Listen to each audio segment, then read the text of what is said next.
चश्मे को कूटा गया, जिसके वजह से आंखों से खून निकल गया। हमारे देश में डॉक्टर को भगवान माना जाता है ना, और भगवान भी कभी कभी फंस जाते हैं शैतान की जाल में।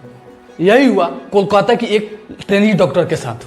RG Kar medical college and hospital में ट्रेनिंग कर रही महिला को 8 अगस्त को रात में रेप होता है, और 9 अगस्त के सुबह में कोलकाता से एक न्यूज़ आता है, ट्रेनी डॉक्टर का रेप हुआ। ये न्यूज़ जैसे सोशल मीडिया पर फैलता है ना, हमारे देश का सर शर्म से झुक जाता है। आखिर क्यों हॉस्पिटल इस रेप को सुसाइड साबित करने में लगी हुई है? क्यों पुलिस बार बार सबूत मिटाने पर लगी हुई है, और बाहर सिविल कंस्ट्रक्शन करने के नाम पे बार बार तोड़ फोड़ किया जा रहा है? और बहुत सारा छानबीन करने के बाद ये पता चल रहा है कि रेपिस्ट कोई और नहीं, पुलिस का ही एक वॉलंटियर होता है। जो आदमी के सुरक्षा के लिए लगाया गया है वही रेपिस्ट निकलता है। हद तो पार तब हो गई जब 14 अगस्त को अचानक हॉस्पिटल में 40 से ज़्यादा आदमी घुसे और तोड़ फोड़ किए, इमरजेंसी वार्ड को तोड़े, और बाहर प्रदर्शन कर रहे डॉक्टरों को भी पीटा गया। और इस पे टीएमसी सरकार ये बोल रही है कि हॉस्पिटल के अंदर तोड़ फोड़ करने वाले कोई और नहीं, बीजेपी के गुंडे थे। आखिर क्यों हॉस्पिटल और रेपिस्ट को भी बचाना चाहती है और पुलिस भी बचा रही है? कौन है वो रेपिस्ट? ट्रेनी डॉक्टर का मेडिकल रिपोर्ट सुनकर सर शर्म से झुक जाएगा, सब कुछ पता चल जाएगा, बस थोड़ा देर इंतजार कीजिए। 8 अगस्त के रात में ट्रेनिंग डॉक्टर के साथ रेप होता है, और सुबह में उसको पिता को फोन करके ये बताया जा रहा है कि आपकी लड़की सुसाइड कर ली है। अगर एक डॉक्टर की बात करें तो 8-10 से 12 साल लग जाता है एक पढ़ाई पूरा करने में, और उसके बाद से लोगों को सेवा करने के लिए आधी रात को हॉस्पिटल जाना पड़ता है। एक मीडिया रिपोर्ट से ये पता चला है कि जिस हॉस्पिटल में वो ट्रेनिंग डॉक्टर ट्रेनिंग कर रही थी, उस हॉस्पिटल में आराम करने के लिए बेड नहीं है, डॉक्टर के लिए पर्सनल केबिन नहीं है, और लोगों को इलाज करके थोड़ी देर आराम करने के लिए कुर्सी पर लेटती है। संजय राय जैसा रेपिस्ट ऐसा घिनौना हरकत करता है।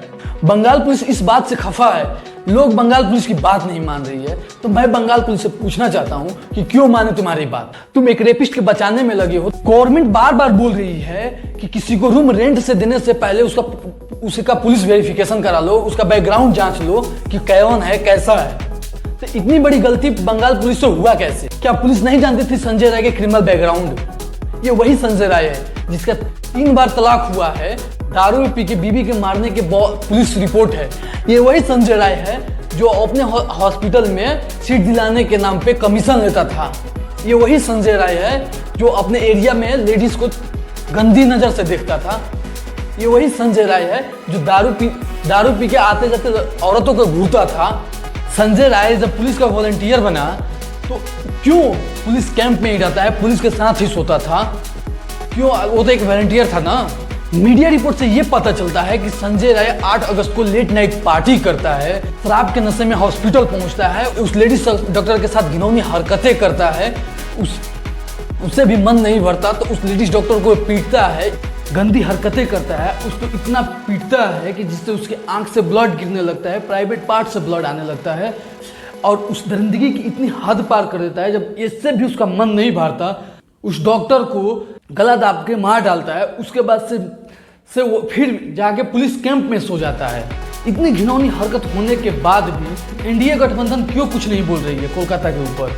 इलेक्शन में बोलने वाली मैं बेटी हूँ, मैं लड़ सकती हूँ, इस मुद्दे पर वोट मांगने वाली प्रियंका गांधी आखिर क्यों नहीं बोल रही है कुछ कोलकाता के ऊपर? क्यों चुपिया साधी है? कहीं ये तो नहीं सोच रही है कि अगर कोलकाता के ऊपर कुछ बोले तो टीएमसी से गठबंधन ना टूट जाए? किसी के भी फटे में टांग लड़ाने वाले सोशल मीडिया इन्फ्लुएंसर आखिर कहाँ गए?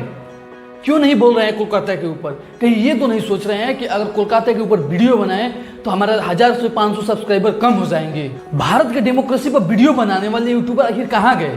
क्यों नहीं बोल रहे हैं कोलकाता के ऊपर? लोगों का गुस्सा तब फूटा जब ट्रेनी डॉक्टर का मेडिकल रिपोर्ट आया। मेडिकल रिपोर्ट से ये पता चला कि ट्रेनी डॉक्टर के साथ एक से ज्यादा आदमी ने मिलकर रेप किया है, जिसके चलते अब नॉर्मल सेक्सुअलिटी और जेनाइटल टॉर्चर के चलते उसके प्राइवेट पार्ट में इतनी गहरी चोट आई है। रिपोर्ट के मुताबिक लड़की के पूरे बॉडी पे पूरा 16 गहरे जख्म मिले। मेडिकल रिपोर्ट से यह भी पता चला कि लड़की के फेस इतना तेज दीवार में दबाया गया कि वो चिल्ला ना सके, जिसके चलते चश्मे का शीशा टूटकर उसके आंख में धंस गया, जिसके चलते ब्लड बाहर निकल गया आंखों से। ट्रेनी डॉक्टर का मेडिकल रिपोर्ट में ऐसा खुलासा हुआ है कि सुनकर रूह कांप जाएगी।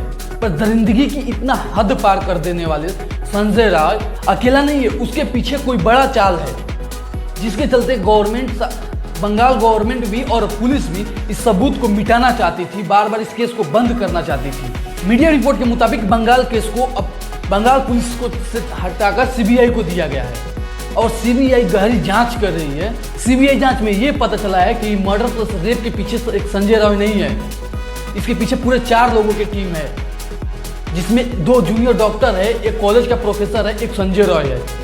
संजय रॉय को अभी पॉलीग्राफिक टेस्ट लेकर उसको रिमांड पर भेज दिया गया है और कॉलेज का प्रिंसिपल है संदीप, उसको पॉलीग्राफ टेस्ट के लिए ले जाया जा रहा है। जाते जाते 2 लाइन बोलूंगा, अगर अच्छा लगे तो वीडियो को लाइक कर देना। बना रहे हो करोड़ों की हाईवे किस काम की, बना रहे हो करोड़ों की हाईवे किस काम की, अरे हजारों में एक गली बना दो जहां सेफ रहे लड़कियां हिंदुस्तान की।